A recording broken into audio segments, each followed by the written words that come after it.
नमस्कार साथियों, मैं एडवोकेट कुलदीप सिंह दिल्ली हाईकोर्ट में वकालत करता हूं। पुनः आप लोगों के बीच में उपस्थित हुआ हूं यूट्यूब चैनल के माध्यम से। आज हम डिस्कस करेंगे आर्टिकल 21 के जो अनदर केस, एक जो लैंडमार्क जजमेंट है उसको डिस्कस करेंगे। इससे पहले हमने बहुत सारे और दूसरे लैंडमार्क जजमेंट है जो बहुत इंपॉर्टेंट है, उनको भी डिस्कस किया है। और ये आर्टिकल 21 का एक जो बहुत ही लैंडमार्क जजमेंट, यानी कि इस जजमेंट के बारे में एक हर आम आदमी को, भारत के प्रत्येक नागरिक को उसकी जानकारी होनी चाहिए। Article 21 of the Indian constitution क्या कहता है कि right to life and personal liberty, भी किसी भी व्यक्ति को उसकी लाइफ से यानी पर्सनल लिबर्टी से उसको डिप्राइव्ड नहीं किया जाएगा एक्सेप्ट जो है procedure establish by law. Starting में 1950 में पहला केस ए.के. गोपालन का आता है। उस ए.के. गोपालन के अंदर ये जो राइट है personal liberty, life and personal liberty up to the physical body, लेकिन जैसे जैसे इसके बाद खड़क सिंह का केस आता है तो इसको और वाइड किया जाता है और ए.के. गोपालन वाले केस को ओवररूल किया जाता है इसमें। और फिर उसके बाद मेनका गांधी का केस आता है, तो मेनका गांधी के बाद बहुत बड़ी चेंजिंग आती है आर्टिकल 21 के अंदर। और आर्टिकल 21 को जो इंटरप्रेट किया तो इसको वाइड तरीके से इंटरप्रेट किया और इसमें जो है आर्टिकल 21 के अंदर right to life and personal liberty, ये हर उस चीज से संबंधित जो आपके जीवन से जुड़ी हुई है, जो आपके लिए बहुत ही अत्यंत और बहुत ही इंपॉर्टेंट है। और जैसा कि हमने पहले प्रीवियस वीडियो के अंदर, जैसे पोल्यूशन फ्री एनवायरनमेंट के अंदर आपको रहने की आजादी है, यानी आपको पब्लिक प्लेस पे अगर कोई स्मोकिंग अगर कोई करता है तो नॉन स्मोकर के लिए उसके फंडामेंटल राइट्स आर्टिकल 21 का वायलेशन है। हैंड कपिंग यानी कि हथकड़ी भी नहीं लगाई जा सकती है कोई विशेष एक्सेप्ट कुछ विशेष परिस्थिति और एक्सेप्ट सर्कमस्टांसेस के अलावा।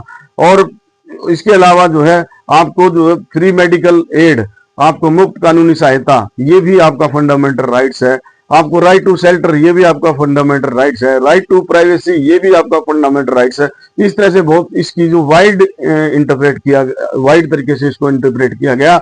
और आज हम डिस्कस करते हैं protection against the illegal detention, illegal arrest और डिटेंशन और कस्टोडियल डेथ के ऊपर, यानी कि इलीगल डिटेंशन के खिलाफ जो आपके राइट्स हैं।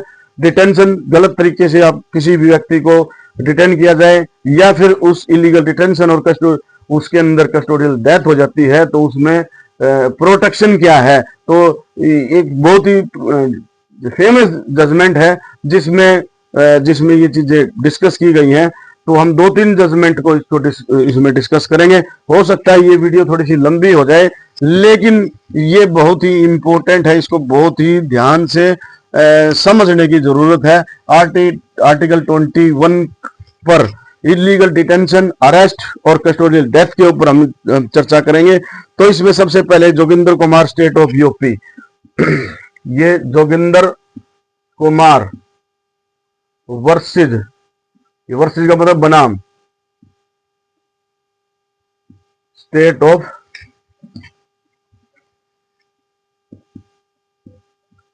यूपी, ये केस आता है जोगिंदर सिंह यूपी 1994 का केस है। 1994 for supreme court cases, page number 260। ये जजमेंट, ये जो केस ला है, अगर आप ये सन गूगल पे भी सर्च करोगे तो ऑटोमेटिक ये Joginder Kumar versus state of UP का केस निकल के आ जाएगा। इसमें क्या डिसाइड हुआ था, सुप्रीम कोर्ट ने कुछ गाइडलाइन इशू की थी और गाइडलाइन इशू की थी कि किसी भी व्यक्ति को अगर अरेस्ट किया जाता है during investigation,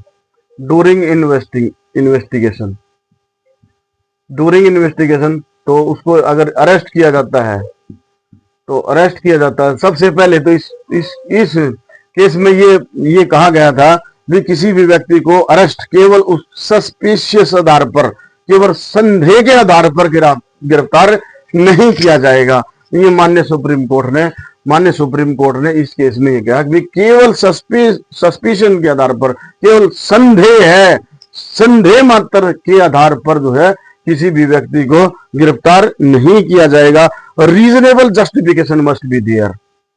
reasonable reasonable reasonable justification must be there.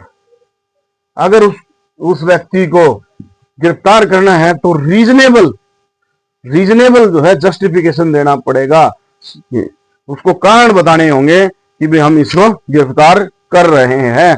केवल संदेह मात्र पर ही अरेस्ट नहीं किया जाएगा। सबसे बड़ी बात इस केस के अंदर Joginder Kumar state of UP 1994 में ये सुप्रीम कोर्ट ने गाइडेंस दी। और दूसरी गाइडेंस क्या दी कि आप जिस भी व्यक्ति को गिरफ्तार कर रहे हो तो उसको गिरफ्तार अगर करते हो तो उसको वो एंटाइटल है अपने फ्रेंड, मित्र, रिलेटिव, अपने फैमिली मेंबर से किसी भी मीटिंग के लिए वो मिल सकता है। दूसरा, उसको गिरफ्तारी का कारण बताना होगा, उसको रीजन बताना होगा। जिस भी व्यक्ति को आप गिरफ्तार कर रहे हो तो उसे इसमें कारण बताना होगा। और उस सबसे बड़ी बात अगर आपने आईओ ने, इन्वेस्टिगेशन ऑफिसर ने किसी भी व्यक्ति को किसी भी ऑफेंस में अगर अरेस्ट किया है तो डायरी के अंदर एंट्री करनी पड़ेगी। एक डायरी होती है, एक डायरी मेंटेन करना पड़ता है, उस डायरी के अंदर उसकी एंट्री करनी पड़ती है और उसका रीजन बताना होगा और वो किसी फैमिली मेंबर, रिलेटिव वगैरह से मिलने का प्रावधान है। अगर इन चीजों का फॉलो नहीं किया जाता आर्टिकल 21 और 22 का वायलेशन माना जाएगा। ये Joginder Kumar versus state of UP 1994 में ये चीजें, ये गाइडेंस माननीय सुप्रीम कोर्ट ने दी। ये 1994 में ये गाइडेंस दी। तो इसके बाद जो है 1997 को भी जो है दूसरा केस भी आता है, लेकिन इसके पहले ये गाइडेंस के ऊपर है। तो इसके बाद जो है हम एक दूसरे केस को डिस्कस करेंगे। नीलावती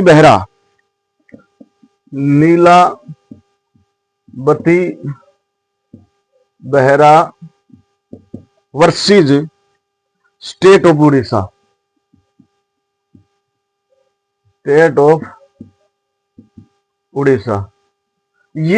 इस केस को हम डिस्कस करेंगे। ये 1993 में आया था।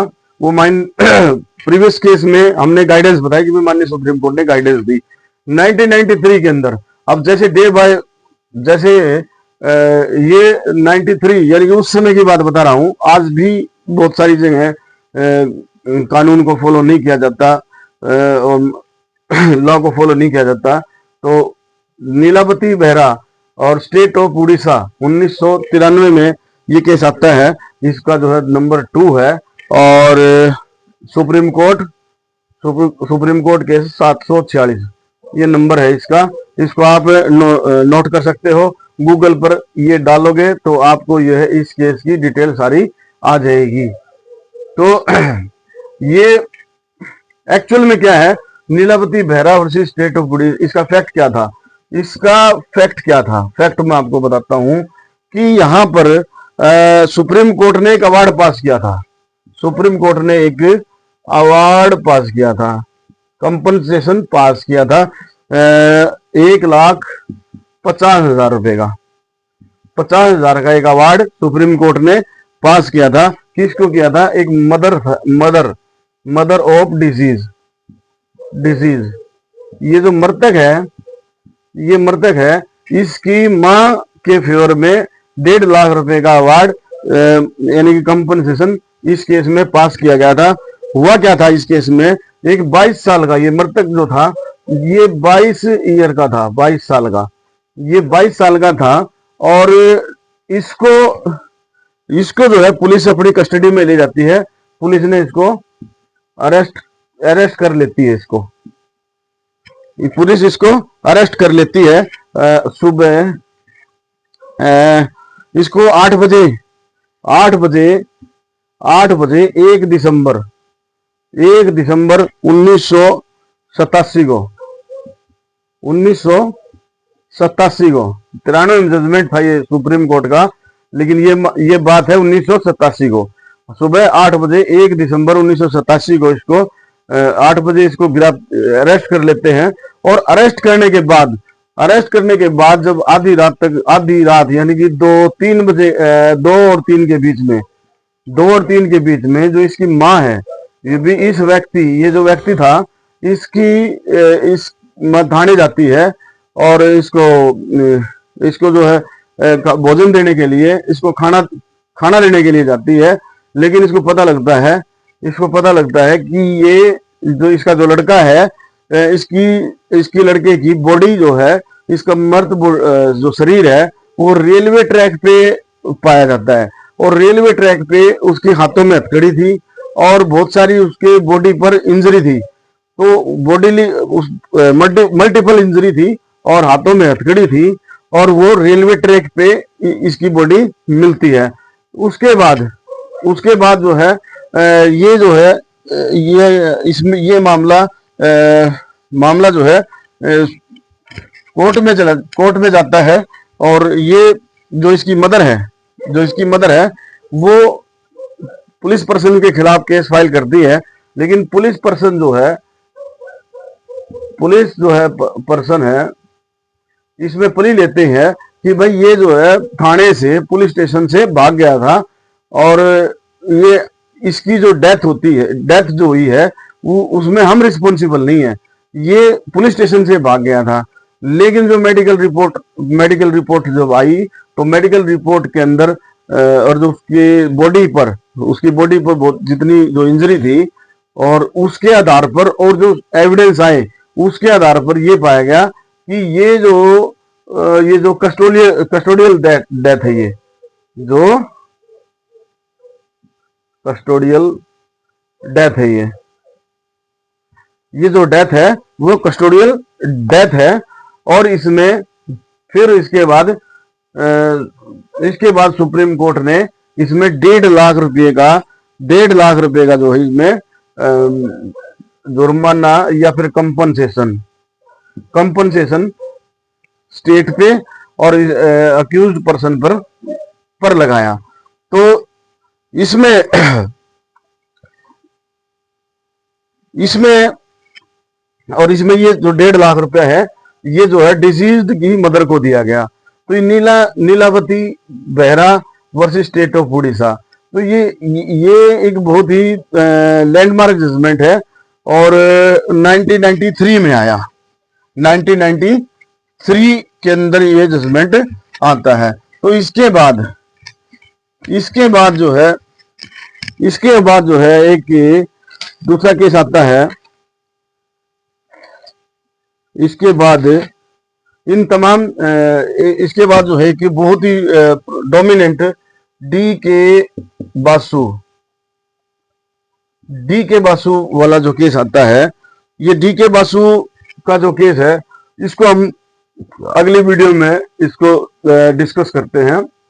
ये बहुत ही फेमस केस है डी के बासु, जो इसमें 11 गाइडलाइंस सुप्रीम कोर्ट ने 11 AIR 1997 को 11 गाइडलाइन जारी की थी। और उस 11 गाइडलाइंस जो D K Basu versus state of West Bengal, ये वेस्ट बंगाल जो गवर्नमेंट के खिलाफ डी के बासु ने ये केस फाइल किया था।